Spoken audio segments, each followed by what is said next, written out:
போகும்பொழுது இந்த கிருத்தியாகப்பட்டது கத்த ஆரம்பிக்கிறது. அப்ப கத்த ஆரம்பிக்கும் பொழுது கர்த்தவி என்று சொல்லக்கூடிய புறமாகப்பட்ட அந்த வழியை வரும் பொழுது அங்கே நக்கிராகப்பட்டவர் நிஷ்டையில் இருக்காங்க. அப்ப இந்த சட்டம் கேட்டவர் நிஷ்டையாகப்பட்டு கலைஞ்சிருது. காரணம் என்ன? இந்த நிஷ்டையாகப்பட்டது கலைஞ்சிருது. இந்த இனம் ஒரு நக்கிரை வந்து சாதாரணமா இருக்கும் போது அந்த கர்த்தவி அப்படிங்கிற போது சிறைப்பிடிக்க முடியாது. அப்ப அந்த நிஷ்டை கலையணும். அந்த நிஷ்டை கலையும் போதுதான் அந்த நக்கிரை வந்து சிறைப்பிடிக்கணும் அப்படிங்கிறது அந்த பூதத்துடைய நோக்கம். அப்ப அந்த கிருத்தி கட்டும் போது என்ன சட்டம் வந்து முடிச்சு பார்க்கிறாரு. முடிச்சு பார்த்த நேரத்தில் கர்த்தவி அப்படிங்கிற கூட அவரை தூக்கிட்டு போயிருது. தூக்கிட்டு போய் சிறையில் அழைச்சு போட்டுது. அப்ப சிறையில போட்டு அழைச்ச உடனே அங்க என்ன நடக்குது? அவரை காப்பாற்றணும் அப்படின்னா உலகத்துல உங்களால மட்டும்தான் முடியும். ஏன்னா அப்ப நக்கீரரை காப்பாற்றணும் அப்படின்னா உங்களால மட்டும்தான் முடியும். ஆக நீங்க அவரை காப்பாற்றணும் அப்படின்னு இந்த 1000 பேர்த்தை காப்பாற்றணும் அப்படின்ற காரணத்துக்காக அன்று பாடப்பட்டது என்ன அப்படின்னா உங்களுக்காக ஆற்றுப்படை. அதுதான் திருமுருகாற்றுப்படை. எத்தனை பாட்டு அப்படின்னு பார்க்க போனா 10 பாட்டு விட்டு தொகை. இப்ப இந்த 10 பாட்டு என்ன அப்படின்னு பார்க்க போனா திருமுருகாற்றுப்படை, பெருமானாற்றுப்படை, திரும்பானாற்றுப்படை, மலைமருகனா, குறிஞ்சிப்பாட்டு, முல்லைப்பாட்டு, மதுரை காஞ்சி, நினைவுவாடை என்று சொல்லக்கூடிய 10 பாட்டு. அதே நேரத்தில் 8 தொகை என்ன அப்படின்னு பார்க்க போனா குறுந்தினை, நட்டினை, அகநானூறு, பரிமாறல் என்பது கவித்தொகை என்று சொல்லக்கூடிய அந்த 8 பாட்டு வரும் இல்லைங்களா? அப்ப உங்களுக்காக முதல்முறை பாடப்பட்ட என்ன பாட்டு? குறுந்தொகை, நட்டினை, அகநானூறு, புறநானூறு, 10, 500 கவித்தொகை, பரிமாறல் என்று சொல்லக்கூடிய 10 பாட்டு 8 தொகை. ஆக அன்று உங்களுக்காக முதல் முதலாக நக்கீரர பாடப்பட்ட பாட்டு என்ன அப்படின்னு பார்க்க போனா திருமுருகாற்றுப்படை. எங்க? திருப்பரங்குன்றத்துல. சரிங்களா? உண்மையிலே ஒரு பரவாயில்ல. அதாவது ஒரு தப்ப பிள்ளை போட்டாரு. ஆமா. அந்த குளத்துல என்னமா போச்சு? இல்லையே, ஒண்ணு நாளையாகவும் ஒண்ணு கெளுத்தியாகவும் போச்சு. ஒண்ணு நாளையாகவும் ஒண்ணு கெளுத்தியாகவும் போச்சு. நாளையாகவும் கெளுத்தியாகவும் மாற்றினாக்க என்ன ஆகும்? என்ன ஆகும்? நாளை கெளுத்தி தூக்கிட்டு போயிடும். ஆமா. அதுதான் நடந்துச்சா? அந்த இடத்துல வேற என்ன சம்பவம் நடந்துச்சு? அப்ப அந்த நாளை கெளுத்திய கொடுக்கணும் அந்த நிஷ்டை கலைஞர்களுக்காக நீங்க பண்ணப்பட்ட ஒரு திருவிழா அது. அந்த இடத்துல என்ன நடந்துச்சு? என்ன அற்புதம் நடந்துச்சு? நாரையும் கிளப்பியும் ஒரு இடத்துல சேர்றது. நாரையை கிளப்பி தூக்குறது அதிசயம் இல்லை. நாரை வந்து கிளப்பிய தூக்குறது அதிசயம் கிடையாது. சரி. ஒரு அதிசயத்தக்க ஒரு நிகழ்வு நடக்கிறதுனாலதான் நக்கீர பெருமான் வந்து தன்னுடைய பூசையை விட்டுட்டு ஆக இப்படிப்பட்ட உலகத்துல இப்படி ஒரு நிகழ்ச்சி நடக்குது அப்படின்னு தன்னை நடந்து அவருடைய கவனம் சிறந்ததுக்காக ஒரு அதிசயமான நிகழ்வு அந்த இடத்துல நடந்துச்சு. அந்த அதிசயமான நிகழ்வு நாரை வந்து கிளப்பிய தூக்குங்கிறது யாருக்கு வேணாலும் தெரியுது. அதனுடைய குணம் அதுதான். பெரிய பெரிய விஷயம் போய் பார்த்துருக்க போறாரு. அது 2வது. அடுத்து நீங்க சொன்னீங்க 8 தொகை 10 பாட்டு. இந்த 8 தொகை 10 பாடல்கள் வந்து 8 தொகை 10 பாடல்கள் வந்து திருமுருகாற்றுப்படையை பாடினாருங்க. 10 பாட்டு 8 தொகை. இந்த திருமுருகாற்றுப்படை ஆற்றுப்படைன்னு சொல்றோம்ல. இந்த ஆற்றுப்படையிலும் ஏன் அந்த நூலுக்கு பேர் வந்துச்சு? ஆற்றுப்படைனா என்ன விளக்கம்? ஆற்றுப்படைங்கிறதுக்கு என்ன? நீங்க சொன்னீங்க 10 பாட்டு 8 தொகை. 10 பாட்டு 8 தொகையை நமக்கு கொடுத்தது யாரு? ஆமா, நமக்கு நமக்கு யாரு? அதாவது பேசுறோம்னு வச்சுக்கோங்க. ஒரு விஷயத்தை நீங்க சொன்னீங்கன்னா முழுமையா சொன்னாதே அவங்களுக்கு போச்சு. ஏன் சொல்லுவேன் 10 பாட்டு 8 தொகை அப்படின்னு. கண்டிப்பா 10 பாடல்களை இந்த தொகுத்து வழங்கியவன் யாரு? 8 தொகையை தொகுத்து வழங்கியவன் யாரு? இருக்கு. ஏன்னா திருமுருகாற்றுப்படைனா என்ன, பெரும்பானாற்றுப்படைனா என்ன, சிறும்பானாற்றுப்படைனா என்ன, மலைப்படைதான் புரிஞ்சு பார்த்து ஒவ்வொன்றுக்கும் தண்ணி நான் படிச்சிருக்கேன். படிக்காம இல்ல. இப்ப நீங்க கேட்டதுக்கு ஒரு வேலை நான் சொல்லிருக்கேன். ஏன்னா எல்லாத்துக்குமே கேள்வி சொல்லிட்டு நான் உங்களை கேட்கறது கிடையாது இல்லைங்களா? நீங்க கேட்டதுக்கு விளக்கம் சொல்லிருக்கேன். இதுல வந்து அடுத்து திருமுருகாற்றுப்படைனா என்ன, பெரும்பானாற்றுப்படைனா என்ன நான் சொல்லுவேன். இப்ப ஒரு வகையான கேள்வி நான் சொல்லி முடிச்சிருக்கேன். இப்ப நான் உங்கள்கிட்ட கேட்டு அடுத்து நான் நீங்க கேள்வி நான் கண்டிப்பா சொல்லிருக்கேன் இல்லைங்களா? இப்ப என்ன கேள்வி வந்து ஒண்ணு கேள்வி ஒண்ணு பதில். நீங்களே கேட்கறது சட்டம் கிடையாது, நானே கேட்கறது சட்டம் கிடையாது இல்லைங்களா? இப்போ உங்க பெயர் வந்து முருகன் சரிங்களா? இப்ப அந்த முருகனுங்கிற பையன் தமிழ் வந்து எங்க அவர் அங்கீகரிக்கப்பட்டது கலிவத்துல கந்தாவதாரம் அப்படிங்கிறது கலிவத்துல. இப்ப இதுக்கு தமிழ் என்ன பெயர் அப்படின்னா கந்தபுராணம் இல்லைங்களா? ஆனா அதே நேரத்துல இந்த தமிழ்ல வந்து எழுதப்பட்டது யாரு அப்படின்னா கச்சியப்ப சிவச்சரியார் கந்தபுராணம்.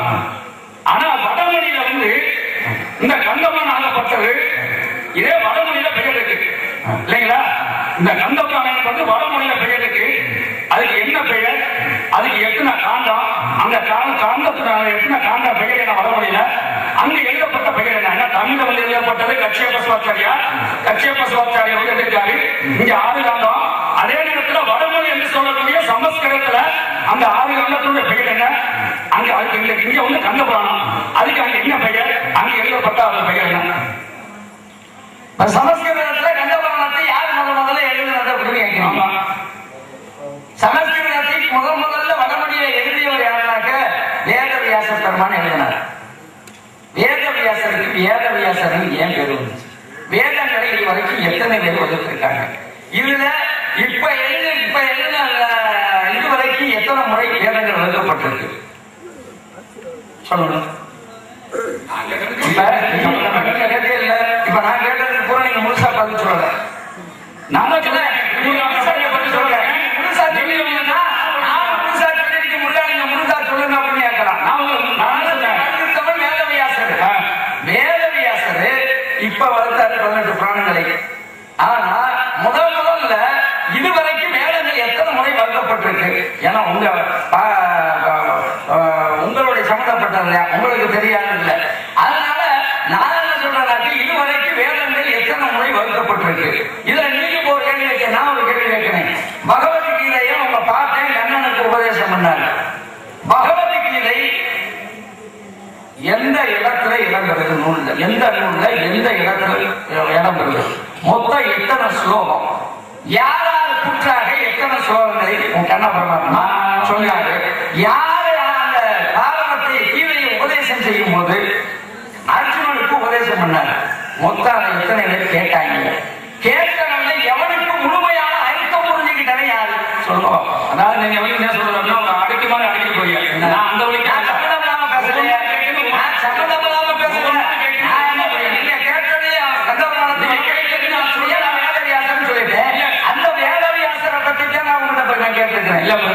நான் என்ன கேட்டேன், நீங்க கேட்டது வந்து என்ன கேட்டீங்க? நான் அழகா சொல்லிட்டு அதாவது உங்களுக்கு புரியும்னு நினைக்கிறேன். அழகா வந்து முதல்ல வந்து ஞான கண்ணி கேட்டு ரெண்டாவது நக்கீரல பேசுறீங்க, எங்க ஆற்றப்படை சிறப்பு கழிச்சுன்னு எங்க அவருக்கு ஆற்றப்படை படம் வந்து கேட்டீங்க. 3 கேள்வி கேட்டீங்க. ஆற்றுப்படை நூல்களுக்கு ஏன் ஆற்றுப்படை பேர் வந்துச்சுன்னா சொல்ல தெரியல. நான் சொல்ல தெரியல, நான் சொல்றதுதான் சொல்றேன். சொல்ல தெரியல சொல்றேன். சொல்ல தெரியல சொல்றேன். சரியா சொல்ல நான் சொல்றது ஒவ்வொரு கேள்வியும் நாளைக்கு மொத்தமாக சொல்ல அவசியம் கிடையாது. திருமணி ஆற்றப்படை எத்தனை பாட்டு தொகை எப்படி பாடப்பட்டதுங்கிறத நான் கண்டு சொல்லிருக்கேன். அடுத்து எத்தனை அந்த திருமணி ஆற்றப்படனா என்னங்கிறத நான் சொல்லுவேன். நான் சொல்ல போக மாட்டேன். நான் என்ன கேட்டிருக்கேன் அதை எனக்கு நான் ஒரு கேள்வி, நீங்க ஒரு பதில். நீங்க பதில் சொல்லி எங்க கேள்வி நான் சொல்லுவேன்.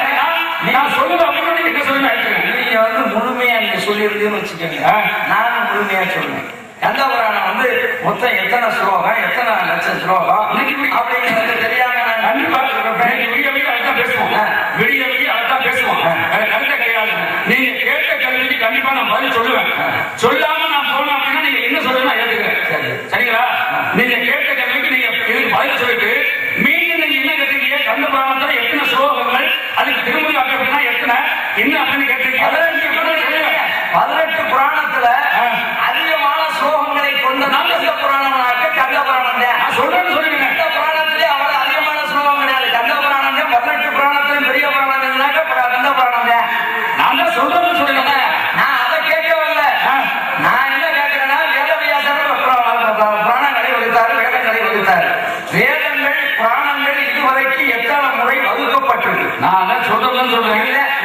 ரெண்டாவது வந்து உங்க பாட்டனே நாராயணன் அண்ணனுக்கு பகவத்கீதையை உபதேசம் பண்ணாரு. அது பகவத்கீதை வந்து எந்த இடத்துல பகவத்கீதையை அவர் உபதேசம் பண்றாரு, எந்த இடத்துல அது நூல் நீங்க கேட்க அது எத்தனை ஸ்லோகம் உங்க சம்பந்தப்பட்டதான கேட்கிறேன் தவிர சம்பந்தம் தான் சொல்லுங்க. நான் சொல்லலன்னு சொல்லலையே. சொல்லுங்க. நீங்க என்ன பண்றீங்க? மொத்தமா 10 கேள்வி கேட்கறீங்க. 10 கேள்விக்கு நான் விளக்கம் சொல்லிட்டு அப்புறம் வந்து கேட்கணும்னு சொன்னா நடக்குமாது? நீங்க ஒரு கேள்வி சொல்லுங்க, நான் ஒரு கேள்வி சொல்றோம்னு தான் சொல்றேன். நான் சொல்லலன்னு சொல்ல கிடையாது. கேட்கிறேன். நானும் சொல்லணும்னு கேட்கிறீங்க. சொல்லுங்க. நான் உங்களை பத்தி தானே கேட்டிருக்கேன்.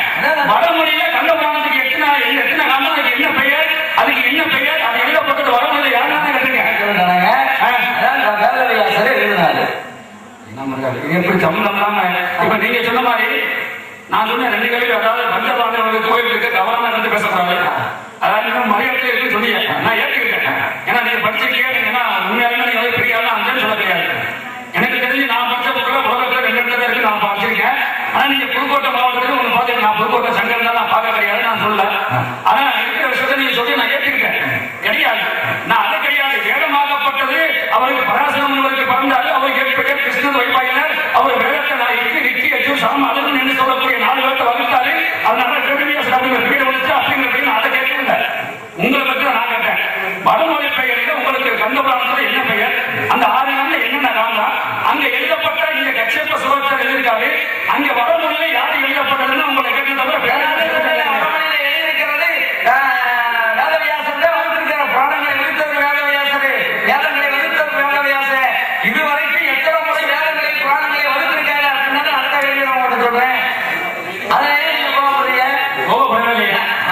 நீங்க சொல்றது கேட்கறீங்க. ஆமா கேட்கறதுக்கு அப்ப வேதவியாசன் தயா எழுதினாருன்னு சொல்லிட்டேன். அப்ப நான் என்ன சொல்றேன், வேதவியாசன் இதுவரைக்கும் எத்தனை வியாசர்கள் பிறந்திருக்காங்க, எத்தனை முறை வேதத்தை வகுத்திருக்காங்கன்னு கேட்டா தெரிஞ்சா சொல்லுங்க, தெரியலன்னா கனிமொழிய சிறப்பை சொல்லிட்டு போங்க. ஏன் வேதத்தை வேணும்பட்டீங்க? அப்ப நான் கேட்டது நீங்க சொல்ல மாட்டீங்க, நீங்க சொல்ல மாட்டீங்க. அது சொல்லிட்டு அதான் உண்மைங்களா?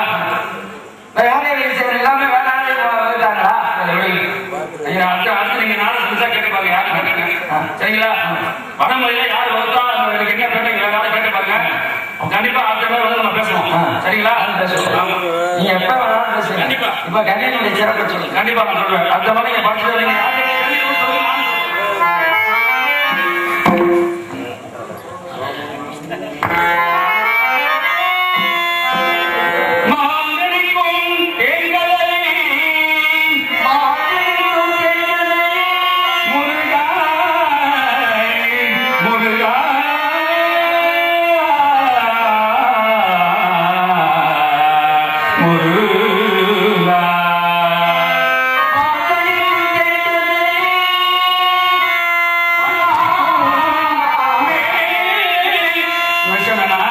நேரங்களும் பத்தாது இல்லைங்களா?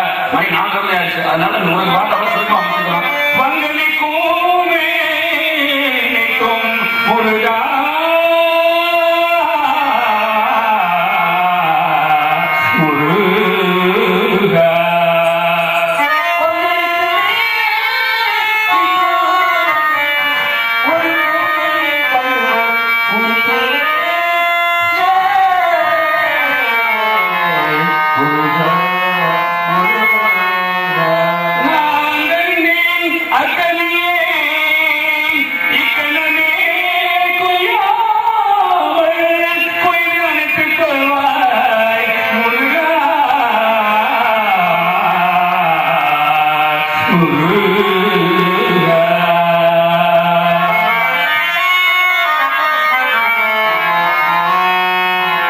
முருகா பாங்கனிக்கும் தென்கடலில் பங்கனிக்கும் மேலே நிற்கும் ஒரு பூங்கனியை கண்டு மனம் உரைத்தேன். நான் இருந்த நற்கனியை இக்கனின்னு பெய்யாமல் போது அணைத்துக் கொள்வாய் முருகா. இவ்வளவு கடப்பாட்டை பாடிக்க போனாலும் நேர காலத்தை அனுசரிக்கலாம். சொல்லக்கூடிய முக்கணிக்கு மேலான கனியுடைய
மாலை அணிவித்து மரியாதை செலுத்திய மாபெரும் கிராமத்தார்களுக்கு எனது சார்பாகவும் எங்களது கலைக்குழுவின் சார்பாகவும் நன்றியும் நன்றி கலந்த வணக்கத்தினை உங்களது பொற்பாத கமல நிலையிலே சமர்ப்பிக்கின்றேன். நன்றி வணக்கம்.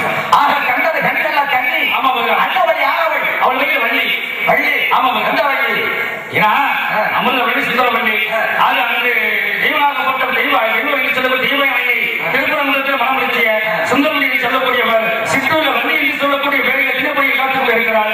தாங்கள் வள்ளியை மட்டும் முடிச்சு காலையில் நீங்க வள்ளி செம்மையா காட்சி கொடுக்கணும். சென்று அண்ணாவளை சந்தித்து 8 வர திருமணத்திலே காதல் மனம் என்று சொல்லக்கூடிய கடவுள் மனம் புரிந்து உங்கள் அனைவருக்கும் காட்சி தருகிறேன். கண்டிப்பா கண்டிப்பா வருவேன். ஆனா இப்படி சொல்ல போறாங்க வேலுனாக போகணும். வேலுனாக போய் வள்ளி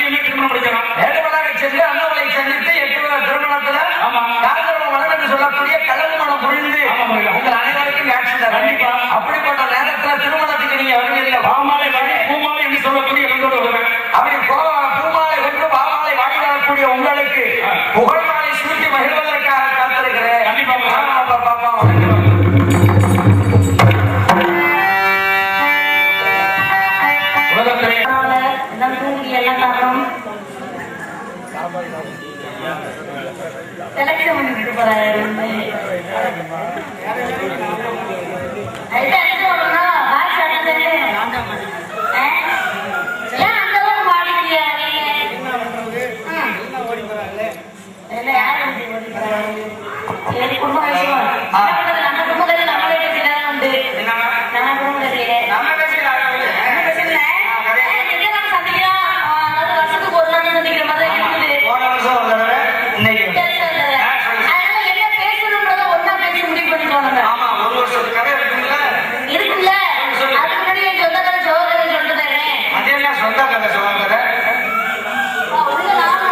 ஐயா உள்ள ஒரு நாடகமா கொஞ்சம் பேச போறீங்க.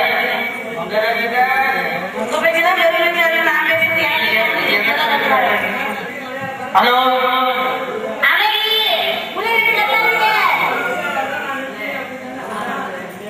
கொஞ்சம் அமைதி. சவுண்ட் இருக்கிறப்ப ஓவர்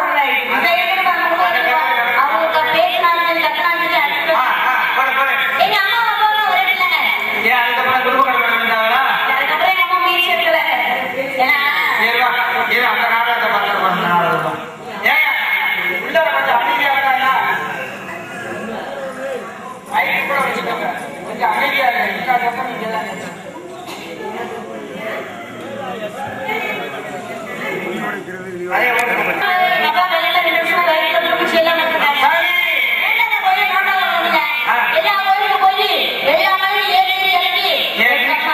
நாங்க வீட்டுல இடம் இல்லையா? மலையில இடம்னா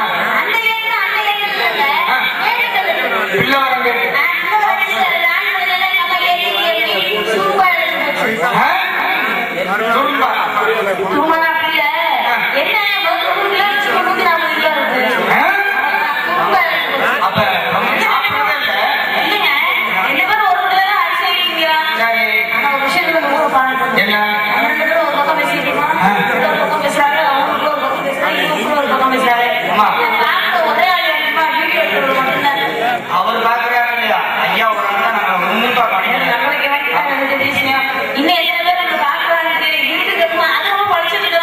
ஒண்ணுமே கேட்க மாட்டேங்குமா? வரலாம் கொஞ்சம் அமைதியா இருந்தா பேசலாம். பல மலைக்கு ஏறினாங்க. ஏமா கடைசியில எந்த மலைக்கு போனாங்க? ஆமா விராலி மலையில உங்க அப்பா அம்மா மேல சாமி கும்பிட்டு வரும்போது பூசாரி உங்க அப்பாவுக்கு ஒரு பழத்தையும் உங்க அம்மாவுக்கு அரைமுடியும் கொடுத்தாராம்ல.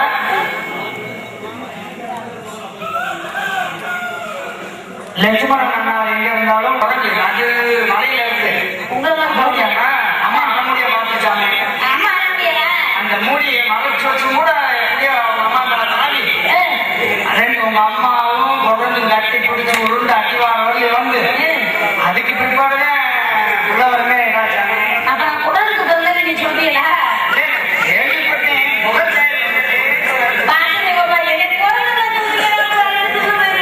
ஏமா அதுல இருந்துதான் மனுஷன் வந்தே இருக்கிறாங்க. அதுக்காக சொல்லுவாங்க.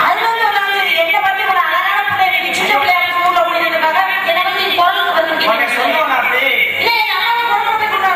அதான்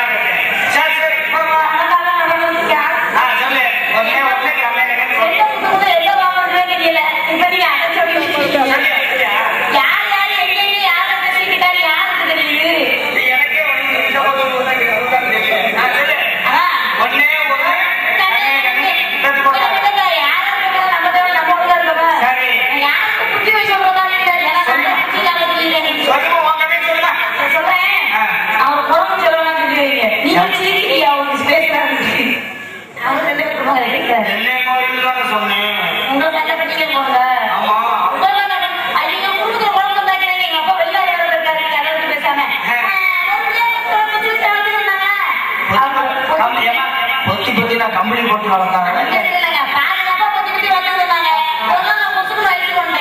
எனக்கு இப்பதான் இந்த வயசுக்கு வர்றதுன்னு என்ன?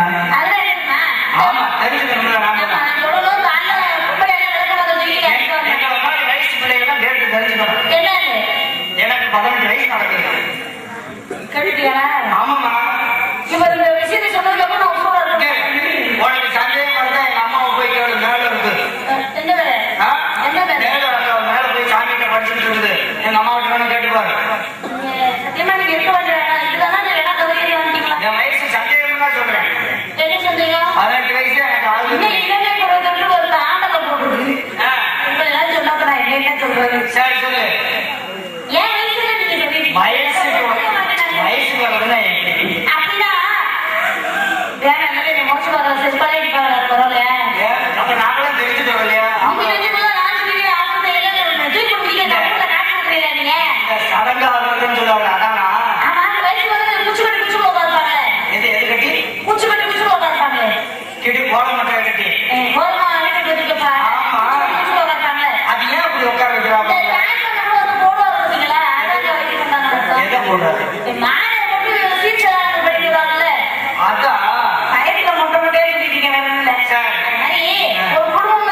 ஏன் குடும்பங்களை சொல்ல மாட்டேங்க எல்லாம் சரி இந்த பாடு படுத்தீங்க சின்ன ஒரு சொல்ல நம்ம இதுக்குன்னே நேரம் எல்லாம் விட்டுவோம்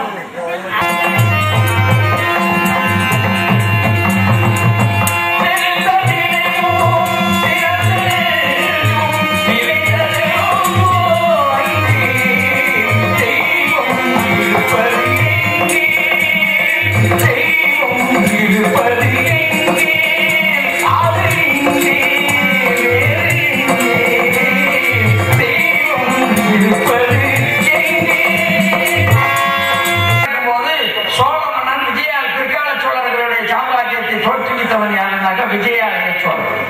இந்த விஜயாலய சோழன் எங்கிருந்து ஆட்சி செய்யறாருன்னா உறையூர் என்று சொல்லக்கூடிய நம்ம திருச்சிக்கு அருகாமையில் உறையூர்ல இருந்து அந்த பகுதியில வந்து ஒரு குறுகிய வட்டத்துக்குள்ள இருந்து அரசாட்சி பண்ணியிருக்காரு. அப்ப பல்லவனுக்கும் பாண்டிய மன்னர்களுக்கு யுத்தம் புரியும் போது முத்திரையர்கள் ஒருவருக்கு சப்போர்ட்டா போறாங்க, பல சோழ மன்னன் வந்து ஒருத்தருக்கு சப்போர்ட்டா போறாங்க. இரண்டு பேருக்கு போகும்போது சோழ மன்னன் விஜயாலய சோழ சக்கரவர்த்தி யாருக்கு சப்போர்ட்டா போனாலும் அந்த வந்து வெற்றி பெற்றாங்க. வெற்றி பெற்ற பிறகு விஜயாலய சோழனுக்கு இந்த யுத்தத்தில் எனக்கு நீ பங்கேற்று எங்களுடைய வெற்றியை நீ தேடித்தந்த காரணத்தினால முத்திரையர்கள் ஆண்ட பகுதியை உனக்கு நாங்கள் தர்றோம்டான்னு சொல்லி அவங்களுக்கு தானமா கொடுத்தாங்க. அதுக்கு பின்னாடி தான் விஜயாலய சோழன் தஞ்சாவூர் வரைக்கும் வந்து சோழ சாம்ராஜ்யத்தை மேற்படுத்தினார். அதற்கு பிறகு நம்ம அந்த இடத்துக்கு நம்ம வர முடியும். அதற்கு பின்னாடி பார்த்தீங்கன்னாக்க சாடியின் வாலாபாத்துக்கு கொலை நடக்கிறதுக்கு முன்னாடியே சாடி கொடுக்குறவங்க வந்து நம்ம பகுதியில வந்து அதிகமாக நடந்த காலம் உண்டு. வெள்ளைய ஏகாதிபத்திய காலத்துல பெருங்காம நல்லூர் அப்படின்னு ஊர் நம்ம உசிலம்பட்டி பக்கத்துல ஒரு ஊர். அந்த ஊர்ல வந்து முதல் ஒரு 15 ஆண்களையும் நாயகருக்கு போன மாயக்கா அப்படின்னு சொல்லக்கூடிய ஒரு பெண்ணையும் 16 பேரை ஒரே நேரத்தில் சுட்டு கொண்டாங்க. அதை எதனால கொண்டாங்க அப்படின்னாக்க மொத்தம் 21 சாதி முக்குளத்தோர்கள் இருந்து முத்துரையர்கள் இருந்து மொத்தம் 21 சாதியை சேர்ந்தவங்கள தினமும் காலையிலேயும் சாயந்தரமும் போய் போலீஸ் ஸ்டேஷன் நாங்க இந்த ஊர்ல தான் இருக்கிறோம்னு கையெழுத்து போடணும். அப்படி கையெழுத்து போடலைனாக்க வந்து அவங்க வெளியில கொடுத்தாங்கனாக்க உடனே அழைக்கணும். இப்படி ஒரு கொடுமையான ஒரு சட்டங்களை வந்து கொண்டு வரும்போது அந்த சட்டத்தை பாஸ் பண்ணும்போது எல்லாரும் வந்து அதுல கையெழுத்து போடணும் அப்படிங்கும்போது அந்த குழுல புரட்சி வெடிச்சிச்சு. நாங்க அந்த கையெழுத்து போட மாட்டோம். அப்படி போட மாட்டோம்னு சொல்லி அதனால ஏகப்பட்ட பிரச்சனைகள் ஏற்பட்டு அந்த நேரத்தில் துப்பாக்கி சூடு நடத்தி 16 பேர் அந்த இடத்துல உள்ளார். அப்படிப்பட்ட அந்த சட்டத்தை வந்து அதன் பிறகு தேவையா வந்து அதுல வந்து அந்த வன்கொடுமை அந்த சட்டத்தை வந்து நீக்கினார். அப்படிப்பட்ட அந்த சமுதாயத்தில் முன்னேறி இருந்த சமுதாயங்களை வந்து எப்படி பின்னாடி கொண்டு வர்றது அப்படிங்கறத வெள்ளையர்கள் வகுத்த சூழ்ச்சியில நம்மளுடைய சமுதாயங்கள் எல்லாமே நம்ம நாட்டை ஆண்ட சமுதாயம் இன்னைக்கு பின்னாடி போயிடும். பின்னாடி போய் இன்னைக்கு ஒவ்வொருவருடைய முயற்சியினால ஒவ்வொருத்தருடைய தன்னம்பிக்கையினால உழைப்பினால இன்னைக்கு நம்ம வந்து ஒரு இடத்துல நம்ம முன்னேறி நம்ம வந்துட்டு இருக்கோம். எல்லா இடத்துலையும் இன்னைக்கு நம்ம மதிக்கத்தக்க இடத்துல நம்ம இருக்கோம். ஆக அப்படிப்பட்ட முத்திரைய பேரரசனுடைய பெருமிடுகு முத்திரையனுடைய பாடலை இங்க கேட்டதுனால எனக்கு தெரிந்த வரையில ஒரு சில வரிகளை உங்களுக்கு இந்த இடத்துல ஓடுமடா விண்ணுலகம் போற்றுமடா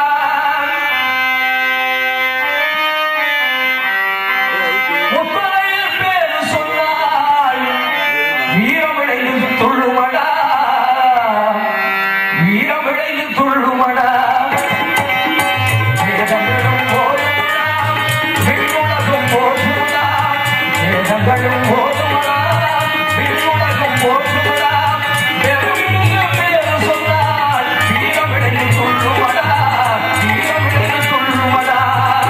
Thank you.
இல்லையா வள்ளி சொன்னே இது ஏத்திதான் வள்ளியான்னு என்ன சொல்றாங்க கேட்கணும் இல்லையா யாரையா வள்ளின்னு சொன்னேன் வள்ளியோட தோழிங்க வள்ளியோட தோழி ஆமா. நினைச்சு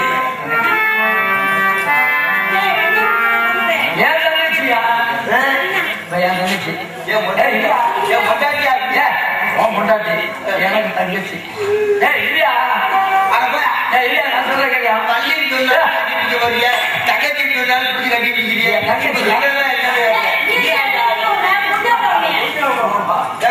தங்கச்சி தானையா வள்ளி சொன்னாலும் கட்டிட்டு முடியா தங்கச்சி சொன்னோனையும் கட்டிட்டு இப்ப இல்லையா வள்ளிய வந்து நான் கல்யாணம் பண்ணிக்கிற போறோம் அதை நான் இனிமே கட்டி கிழிக்க போறோம் இல்லையா நான் தூக்கி வளர்த்தது இல்லையா தூக்கி தூக்கி விட்டு வளர்த்தீங்களா ஒண்ணும் இல்ல இல்லையா இப்ப என் தங்கச்சி இதே தங்கச்சி ஓயா ஏன் தங்கச்சியா கூப்பி அவன் தங்கச்சி அது உடனே என்ன எழுதி கொடுக்கலாம் கூப்பி அவன் தங்கச்சியா தங்கச்சி தங்கச்சி என்னை பெற்றாலே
அப்படி சொல்லு வாங்க வச்சுட்டு ஆமா அண்ணே அவரை எப்படி கூப்பிடுறது சொல்லி அவரை மாமா யாருக்கு மாமா வருது யாருக்கு மாமா இது வந்து என்ன ஒரு சொல்றப்ப நம்ம பாசையில அதே நின்றுக்கே நம்மளுக்கு என்ன புரியுது? நம்ம எப்படி தெரியுமா கூப்பிடுமே? எப்படி கூப்பிடணும்? அதே வேடுவதி, அதே வேடுவது, அதே அடிச்சுவார், அதே வேடுவதி, அதே வேடுவது, அதே வேடுவது, வருது வேடுவதி, வருது வேடுவது, வந்து பிடிக்க வேடுவதி. என்ன பண்ண சொல்றீங்க?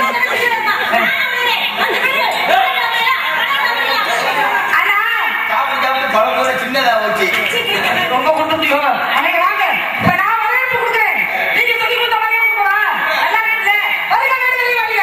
தமிழன் என்று சொல், தலைநிமிர்ந்து நில் என்ற சொல்லுக்கு இலக்கணமாக திகழ்ந்து, வந்தாரை வரவேற்று வாழ வைக்கும் வள்ளல்கள் வாழும். இந்த கூட்டத்திற்கு வருகின்ற இனத்தவராகிய வேடுவதி, தங்களை வரவேற்கிறேன். தாங்கள் எங்கிருந்து வருகிறீர்கள்? என்ன காரணமாக வந்தீர்கள் என்று எங்களிடம் எடுத்து சொல்கிறீர்கள். எங்களால் உதவி செய்யுமானால் தங்களுக்கு உதவி செய்ய காத்துக் கொண்டிருக்கிறோம். எடுத்து சொல்லுங்கள் பார்ப்போம். வருக வேடுவரே வருக.